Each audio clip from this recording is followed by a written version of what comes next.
Hello and welcome to Unit 5 in English 101.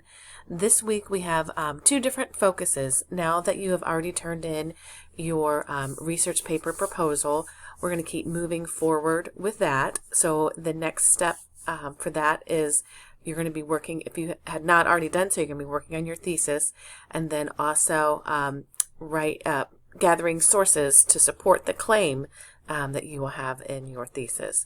And the second focus for this week is persuasive writing. That'll be the essay that you will be writing this week to turn in on Sunday.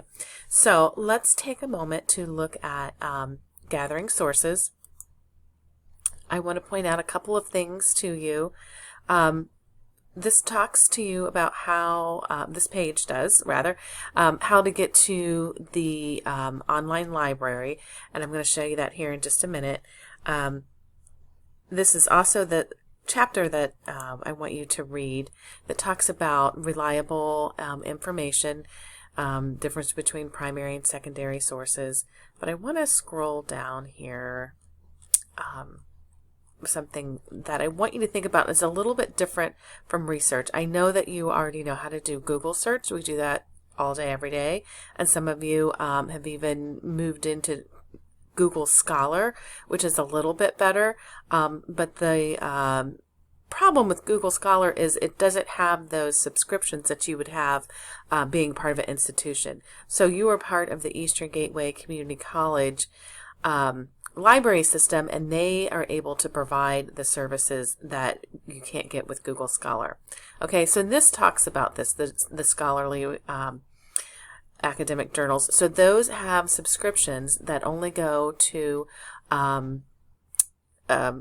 like colleges and other institutions. Okay, so that's one thing that I want you to read about, because that's the difference. A Google search or even Google Scholar is going to be available to everybody, but if you are going into the medical field or the business field or criminal justice, all of those have their own scholarly journal, and that's where there'll be peer-reviewed articles, and that means that they're not just written on opinion or just for the heck of it. You know, there's been a purpose, and it's been reviewed by other experts in that field. So I just want you to keep that in mind. So let's step back here. So how do I get to the Ohio Library? There's two different things. Eastern Gateway Community College is part of Ohio Link, and that just provides additional resources for you. So if you just go over here to the little question mark to help, it takes you to the library services. And then you are, if you need help, if you haven't done it before, I want you to click on this introduction to the library. If you need information about password and username, it's all right here. And you can also call the campus. There's also an email that you can send, and during regular hours there is a chat feature. Okay, so lots of resources. So I don't want you to give up like, I don't know how to do it. Librarians love to help you, so please reach out to them. They know how to do research and what you're looking for, and can really be helpful to you. So a couple things I want to point out are these library guides. Okay, this can be something that you could use for your other courses too if you're doing research, but for our course for English 101, I want you to go all the way down here, using the library resources and research. We notice there's 4 different pages, so you can click on that, and each of these are good resources for you as you're trying to find resources for your research. Okay, evaluating information, we're going to be talking about that this week and then next week in the discussion board. So it gives you just all kinds of information, okay, and what you need to do by finding some good sources. Okay, there's a general writing guide. This takes you to some of the writing styles. Of course, in this class we use MLA. In your other classes you may use APA. There's also a plagiarism help, how to avoid that. Of course, it's what we want to make sure you're writing your own words. There's resources in our own classroom for that. And then let's go back, getting ready for research. And this is a really good page right here. It talks all about how to go through the different steps. Okay, so this is something that you can look at. All right, so let's get back to our course here, what we're doing in Unit 5. Okay, so the next thing that we are doing is persuasive writing. Okay, so a lot of times these are kind of thought of as an argument or a persuasive, are used kind of in the same thing, same vein as the same description. Sorry about that. My tongue's getting all tied up. Okay, so you're trying to influence another reader. We're going to use this persuasive definition. You're going to influence another reader to accept your position. Okay, so they give the example here. Many states have laws requiring drivers and passengers to wear seatbelts. You could take the position that you shouldn't be allowed to wear seatbelts. You should be able to decide your own safety. Okay, so that would, you would have to go through trying to persuade somebody of that. Or it could be, or if you know somebody that doesn't want to wear a seatbelt. Okay, so that would be something that you could persuade somebody that thinks the opposite of you. Okay, and this is a good chapter on organizing your essay. I really want to stress that.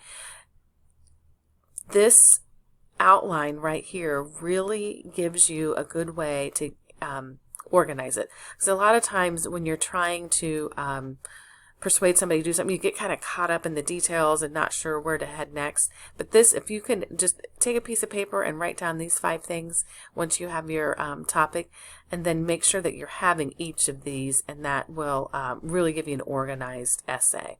Okay?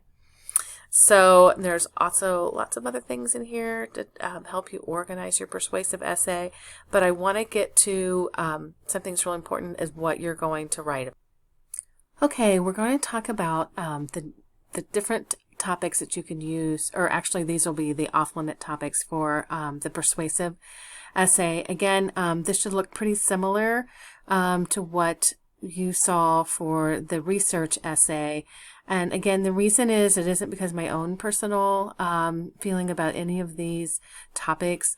Over the past 25 years, I've been teaching composition. These topics do not lend themselves to be very good for writing. Typically, students want to pick them because they think that's what I want you to pick, or they think that's just a good topic to write about. And individually, they are interesting topics, but what happens from a composition point of view is, for this persuasive essay, it's only a 2 to 3 page paper. So these are all very cavernous topics to cover. There's already so much information about all of these in the news, and ongoing, and the argument is always pretty much the same. So what happens is it ends up being more of an opinion piece and not written as well as it could be. So that's the reason that I ask you not to write about these topics, not because of my own personal feeling, but because I think that you can write something that's more interesting than any of these topics on there. And they are very large topics. So what I want you to do is I want you to pick something that's much smaller. Persuasive doesn't have to be controversial. It could be something much more simpler. Okay, so as you're doing your brainstorming, think much, much smaller. Okay, so we're going to avoid all of these topics, and I know that this is on everybody's mind. I'm right there with you. I'm in the middle of it as well, and all of us are experiencing it with our family and friends. Again, I think we're really too involved in it. The first couple of terms, I didn't limit it, and a good portion of the class wrote about it, which was fine at the time. But I want to encourage you to kind of step away from that. I hope that you find that you're here in school and you have a specific field of study in mind. So we want to step away from some of that, and maybe find a little bit of an outlet to get away from anything COVID related or the pandemic or vaccines. So I encourage you to look a little deeper and look a little maybe something that's not as obvious that you can be persuasive about. Okay, it can be something very simple. All right, so just to review, this week you're going to be working on the persuasive essay, which is, I'd already demonstrated, where to find the resources for that. You're going to avoid these topics.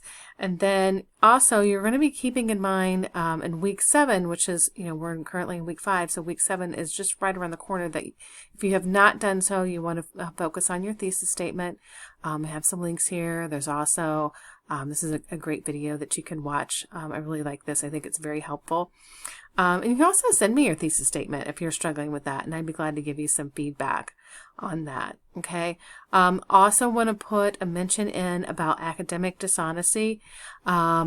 It's one of those things where you can't claim ignorance and like, oh, I didn't know I did that, because it's kind of the same thing as if, oh, I'm sorry, officer, I didn't realize that the speed limit was 55 and I was going 75. Okay, it's still a ticket. So kind of the same thing with academic dishonesty. It is your job as a student to make sure that you understand what that means.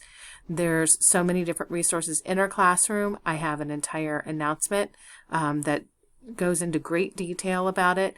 And it just is something that you cannot do as a college student. You're doing a disservice to yourself. And also me, because it ends up, taking us in a different direction that I don't want to go through with you. I want to help you write a better paper, not go through the whole process of plagiarism. So please don't do that. So again, this week we have the discussion. We're back in the discussion board. So remember, to get full credit, you need to be active on 2 separate days and then replying to 2 different classmates. And it's about 150 word initial post, a really good paragraph as a response to the prompt in there. And then the persuasive essay, of course, is due on Sunday. So please reach out with any questions, and good luck this week, and I will see you in class.